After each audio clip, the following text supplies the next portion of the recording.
നിങ്ങളുടെ ഇഷ്ട പരമ്പരകൾ എക്സ്ക്ലൂസീവായി സൺ നെക്സ്റ്റ് ആപ്പിലൂടെ തികച്ചും ഫ്രീ ആയി ഇപ്പോഴേ ആപ്പ് ഡൗൺലോഡ് ചെയ്യൂ. അത് കലക്കി മോള്. മോള് ഭഗവതി രൂപത്തിൽ മോഡലായിട്ട് നിൽക്കാനോ? സോമൻ ചിറ്റപ്പൻ ആള് കൊള്ളാലോ. അച്ഛന്റെ മനസ്സ് നമ്മൾ കരുതുന്ന പോലെ ഒന്നും അല്ല അച്ഛ. നിറയെ മാർക്കറ്റിംഗ് തന്ത്രങ്ങളാ. എന്നെ സിനിമാ നടിയും സീരിയൽ നടിയും ഒക്കെ ആക്കാന്നാ പറഞ്ഞിരിക്കുന്നത്. ആണോ? അത് കൊള്ളാം.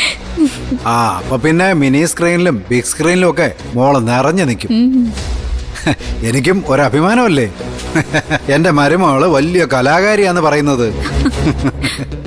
പക്ഷെ അച്ഛാ, ഈ സോമൻ അച്ഛൻ നമ്മൾ കരുതുന്ന ആളെ അല്ല കേട്ടോ. മോക്കത് ഇപ്പോഴാണ് മനസ്സിലായത്. എനിക്കത് പണ്ടേ മനസ്സിലായതാ. പാമിനി കൊച്ചമ്മയുടെ വരവും പിന്നാലെയുള്ള ചിറ്റപ്പന്റെ വരവും ഒക്കെ എന്ത് കണ്ടിട്ടാണെന്ന് എനിക്ക് നന്നായിട്ട്. ഒന്നും അറിയാത്തതേ എൻ്റെ പാവ അമ്മയ്ക്ക. അമ്മയ്ക്ക് ഈ കഴുത്തിന് ചുറ്റും നാക്കേ ഉള്ളൂ. വടിവാളിനേക്കാൾ മൂർച്ചയുള്ള നാക്ക്. തലച്ചോറുമില്ല, അതിനകത്ത് ബുദ്ധിയുമില്ല. അത് പോട്ടെ. സോമൻ ചിറ്റപ്പനോടെ മോൾ എന്ത് മറുപടി പറഞ്ഞു? ഞാൻ ആലോചിക്കാന്ന് പറഞ്ഞിട്ടേ ഉള്ളൂ. പക്ഷേ സോമൻ അച്ഛൻ എനിക്ക് വേണ്ടി ചില കാര്യങ്ങൾ ചെയ്തു തരണമെന്നും കൂടി ഞാൻ പറഞ്ഞിട്ടുണ്ട്. അച്ഛാ, ശരത്തിന്റെ ഭൂതകാലത്തിലേക്ക് ഒരു നടപ്പാത പണിയാൻ ഏറ്റവും എളുപ്പം സോമൻ അച്ഛനാ. കാരണം സോമൻ അച്ഛനെ മുൻനിർത്തിയാണ് ശരത് ഇനി കളിക്കാൻ പോകുന്നത്. തട്ടിപ്പും വെട്ടിപ്പും എല്ലാം. ശരത്തിന്റെ ഭൂതകാലം, അവന്റെ ഭാവിയെക്കുറിച്ചുള്ള പ്ലാനിങ്ങുകൾ, ഇതെല്ലാം അറിയണമെങ്കിൽ സോമൻ അച്ഛനെ നമ്മൾ കൂടെ നിർത്തണം. മോളെന്താ ഉദ്ദേശിക്കുന്നത്? സോമൻ അച്ഛനെ കൂടെ നിർത്തി ശരത്തിന്റെ രഹസ്യങ്ങൾ ഊറ്റിയെടുക്കുക, അത്രേ ഉള്ളൂ. സോമൻ അച്ഛൻ ദക്ഷിണയെ ആവശ്യപ്പെട്ടിരിക്കുന്നത് ഒരു ഫുൾ കോഴിയും ഒരു കുപ്പിയോ. അതിനകത്ത് ചിറ്റപ്പം വീഴും. പക്ഷെ മോളെ സൂക്ഷിക്കണം.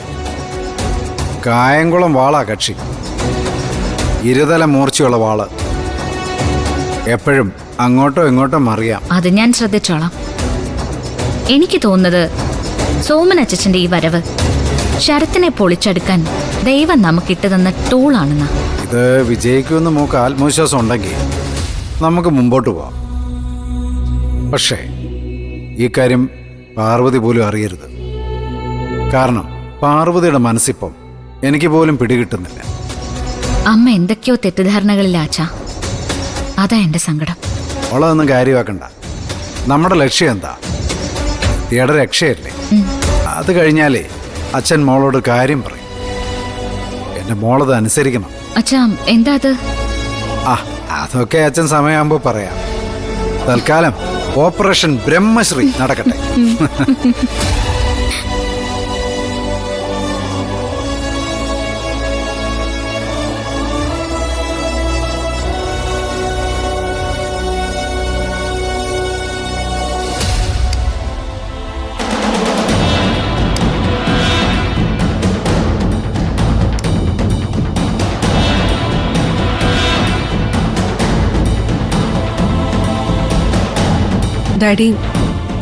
ഡാഡി എന്തിനാ വിളിച്ചത്? നീ എന്താ ഇങ്ങനെ ഇൻഡിഫറന്റ് ആയിട്ട് സംസാരിക്കുന്നു? അതൊക്കെ ഡാഡിയുടെ തോന്നലല്ലേ. വിളിച്ച കാര്യം പറഞ്ഞില്ല. പറയാ. എന്താ അപ്പച്ചിയുടെ ഭർത്താവിന്റെ ചിത്രം എടുത്ത് ആറ്റിൽ ഒഴുക്കുന്നതിനെ പറ്റി ഡിസ്കസ് ചെയ്യാനാണോ? അക്ഷര, നിന്നോട് വഴക്കുന്നില്ലേ ഞാൻ വിളിച്ചത്? അക്ഷര, ഒന്ന് നാവടക്കി നിന്നേ. പറയാനുള്ളത് സാറ് പറയട്ടെ. സാറ് പറയേ. ഞാൻ അറിയാമല്ലോ, കാഞ്ചന ഇവളുടെ മനസ്സിൽ കുത്തിവെച്ച വിഷത്തിന്റെ ബലത്തിലാണ് ഇവൾ എനിക്ക് ചീറ്റുന്നതും പത്തിവിരിച്ചാടുന്നതും. എൻ്റെ ഭാര്യയെ, ഇവളുടെ അമ്മയെ ഞാൻ കൊന്നു, അല്ലെങ്കിൽ ആരെങ്കിലുമൊക്കെ അയച്ച് കൊലപ്പെടുത്തി കാണും എന്നാണ് കാഞ്ചന പറഞ്ഞു പരത്തുന്നത്. ഡാഡി കൊന്നൊന്നും ഞാൻ വിശ്വസിക്കുന്നില്ല. പക്ഷെ ആ മരണത്തിന് ഏതെങ്കിലും വിധത്തില് ഡാഡി കാരണക്കാരനായോ എന്നെനിക്ക് സംശയമുണ്ട്. എങ്ങനെ?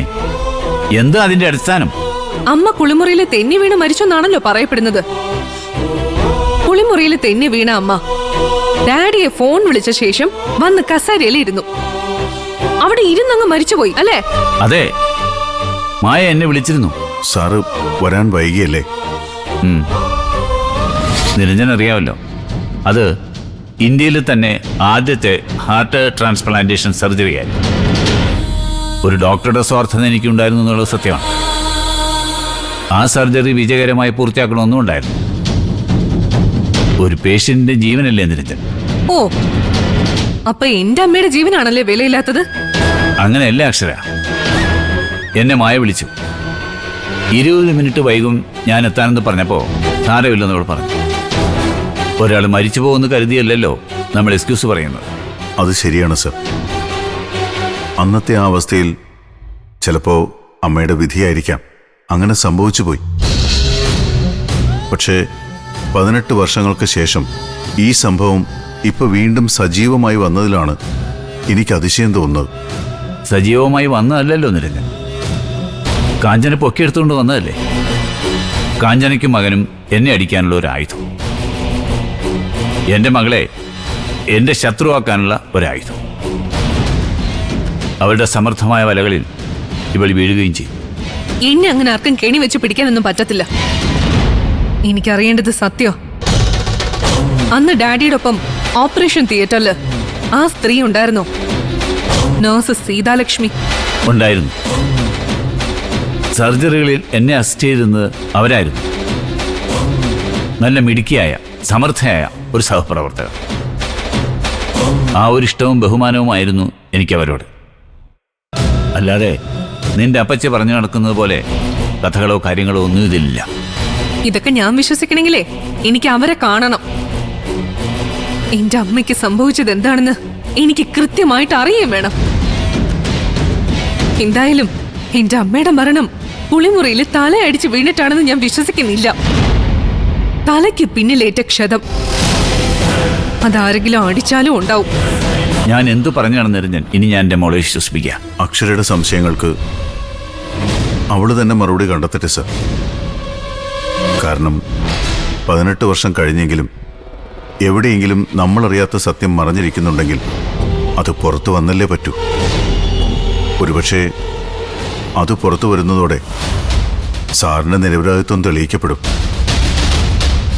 ഇത് കാലത്തിന്റെ ഒരു കണക്ക് തീർക്കലായിട്ടാ എനിക്ക് തോന്നുന്നത്.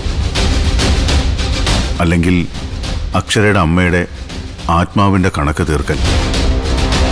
അമ്മയുടെ ആത്മശാന്തിക്കായി മകള് ചെയ്യുന്ന ഒരു കർമ്മം, ഒരു നിയോഗമായിട്ട് സാർ ഇതിനെ കണ്ടാൽ മതി. അക്ഷര,